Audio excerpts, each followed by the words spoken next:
Allahu Akbar. Bismillahirrahmanirrahim. Alhamdulillah Rabbil Alamin. Isa mapagpalayang araw po sa atin lahat mga kaibigan. Ito po si Kawal de Carbonell, Kawal ng Demokrasya. Ngayong araw po ay kalimanan Disyembre 2025 at mayroon po tayong malagang pag-uusapan. Kahapon, mga kaibigan, nakatanggap po tayo ng report tungkol po sa ating mga tinatasang Kawal ng Demokrasya na tumulong sa paghahanap kay Bato de la Rosa.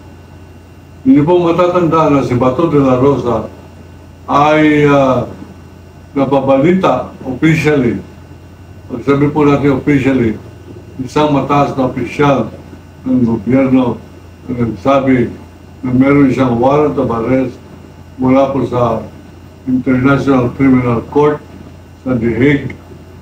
At ito po ay pinakalat na dito sa mga official law enforcement forces ng Pilipinas sa panguna po ng Interpol dito sa Philippine National Police, kasama na rin ang NBI, kasama na rin ang ibang intelligence branches ng military.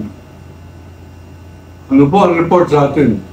Ang report sa atin, mga kaibigan, sapagkat nung bumalita na meron ng warrant of arrest si Senator Bato de la Rosa, tatlong araw bago po bumalita yan ay ibinalita na po natin na meron na po tayong balita na bumaba na ang warrant of arrest lamang kay Bato de la Rosa at sa susunod na mga linggo lalabas na rin po ang warrant of arrest ni Bongo at ni Sara Duterte at dalawang General Albayalde at isa pang General ng PNP sa ilalim ni Rodrigo Roa Duterte at Bato de la Rosa.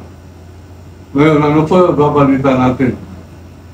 Ibinalita rin po sa akin kahapon ng isang pangunahing masugid na Kawal ng Demokrasya member ng po sa Davao na si Bato de la Rosa ay konfirmado na nandiyan po sa Davao City, nagtatago doon po sa kampo ng Kibuloy sa Kingdom of Jesus Christ, na kung saan hindi po masyadong kinompleto ang paggalugan ni General Torre sapagkat bago nila parating yung third to the last stage na kanilang search warrant ay sumuko na po si Kibuloy.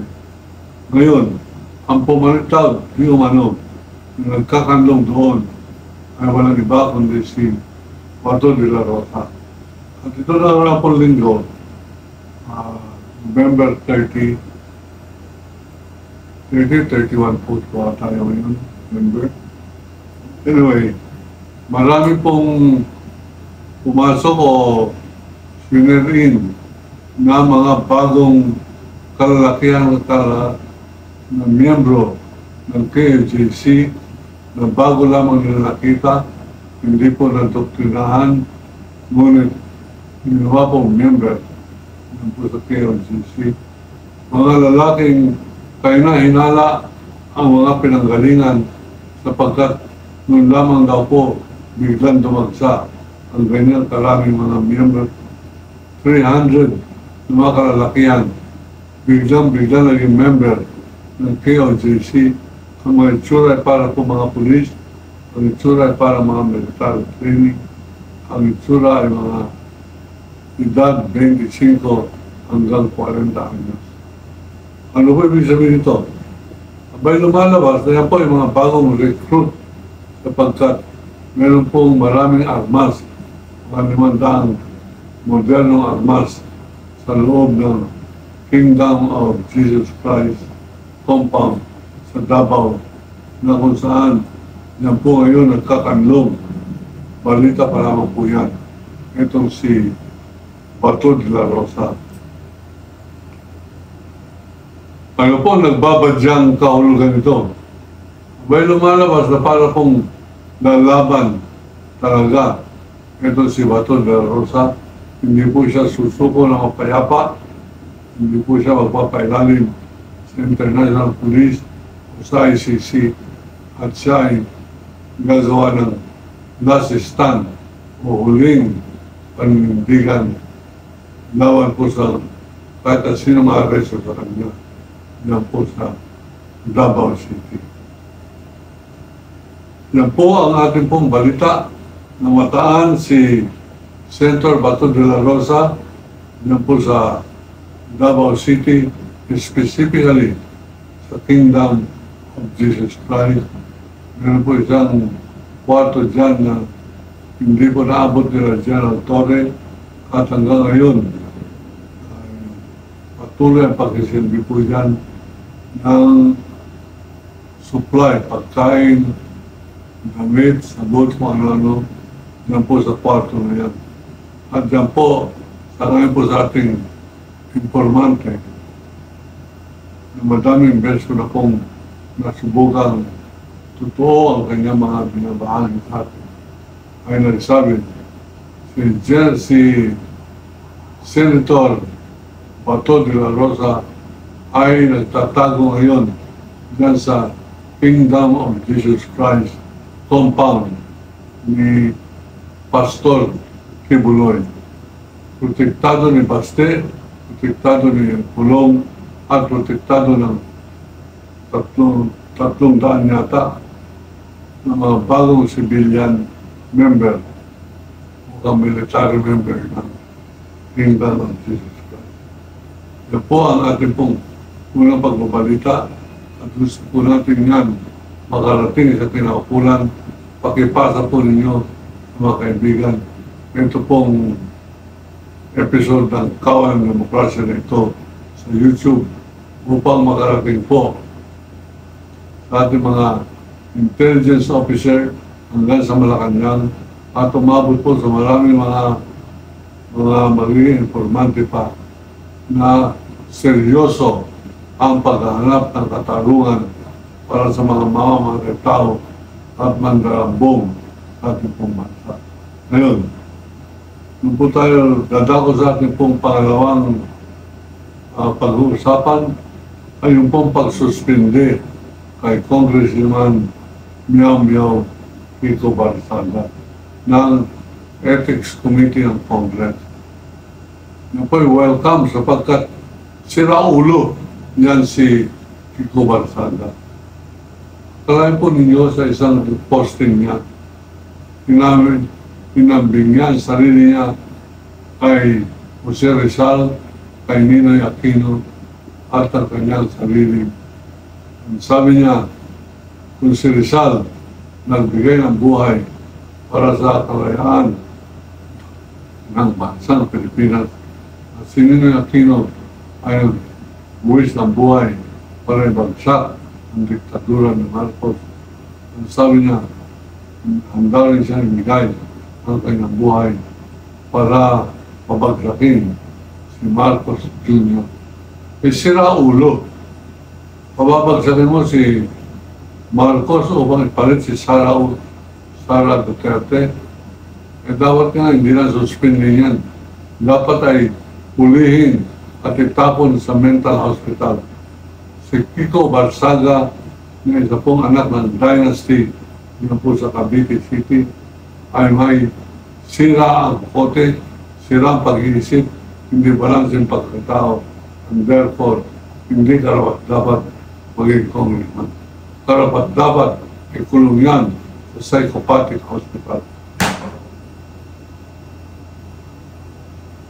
Sa kabilang dago, kung sususpindihin ng Kongreso at yan nararapat lamang itong si Congressman Kiko Barsaga, imbestigahin na rin nila itong isa pa nagpapanggap na makabayang puno na anak din ng dynasty family ng pangalan ay Libiste, Congressman Libiste. At hindi lamang yan, nakikita po natin na mayroong parang powerful at expensive public relations firm na umahawak po rito kay Nibiste upang siya po ay ma-prepare sa 2028 pag-retiro ng kanyang ina na si Lauren Legarda. Sa kabilang dako, pagsususpendihin ng Kongreso si Barsaga at maaaring pa investigahan itong si Nibiste. Eh bakit hindi suspendihin ang mga kontraktor na congressman o kaibigan? Sinabi ni Boying Rimulya, 10% ng Kongreso ay pawa mga kontraktor. At yan po ay bawal. Meron pong maliwanag na conflict of interest. At kinakailangan po ito dapat pag-usapan ng gusto sapagkat para pong pinagtatakpan ng Kongreso ang kanilang sariling mga kakampi, kanyado at mga nagbibigay ng benepisyo sa kanila. 10% of Congress are composed of contractors for infrastructure programs with Department of Public Works and Highways. This is irregular, this is questionable, this is immoral, this is illegal. And therefore, it merits an exposure, if not suspension, for each and every congressman contractor by the leadership of the Congress. Mga kaibigan, kung talaga pong pagbubutihin ng ating pong mga kinakakulan ang ganitong klaseng paninindigan, abay kinakailangan suspendin na hindi lamang ang psychopathic na congressman na si Barsaga, suspendin din ang ibang congressman na contractor ng Department of Public Works and Highways. 10%. Ibig sabihin mga 25 mga congressman pa ang dapat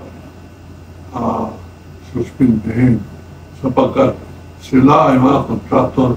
Pangalanan natin dito sa programa ito ang kanyang mga pangalan. At kung hindi niyo paparusahan yan, taong bayan ang magpaparusa po sa kanila. Sa darating na December 15, inaasahan po ng taong bayan na tutkuhanin ni Ombudsman Jesus Crispin Boying Rimulya ang kanyang sinabi na lalabas ng warrant of arrest ng mga nakusahan na congressman, senator at mga ilang pa mga tao na sangkot na po sa flood control scam ng Department of Public Works.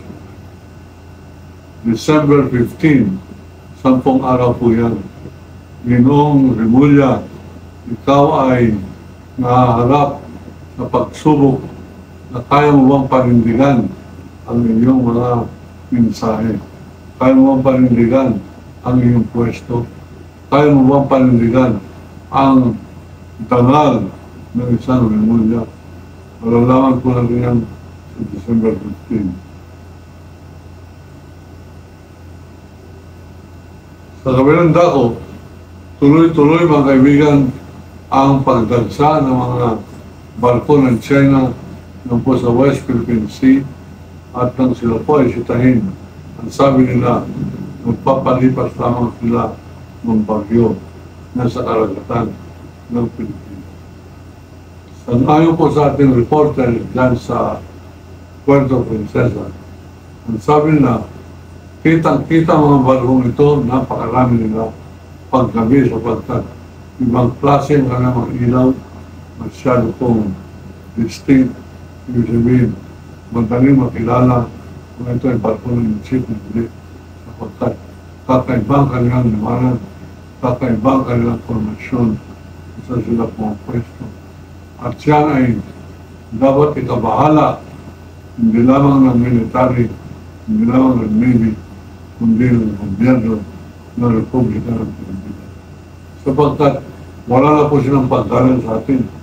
Basta na lang dumarating, aalis, magbabangga, magbubuli, mga away, at wala tayong ginagawa. Dapat yan ay pagtuunan ng pansin ng Kongreso. Ang Kongreso masyadong matakaw, ang Kongreso natin masyadong kurap, ang Kongreso natin ayaw kikilos para labanan ng dynasty, ang Kongreso natin ayaw mag-imbestihan ng China. Ang Kongreso na yan ay dapat imbestihan ng taong bayan. Yan po ang ating pong pamamahayag sa araw na ito, ikalima ng December 2025. Ako po si Kawaldi Carbonell. Sabing, 10 araw, Mr. Remulla, makikita kung meron tagal ang ombudsman Remulla. Ako po si Waldi Carbonell at sabing, inibig ko ang Pilipinas. Sana, layas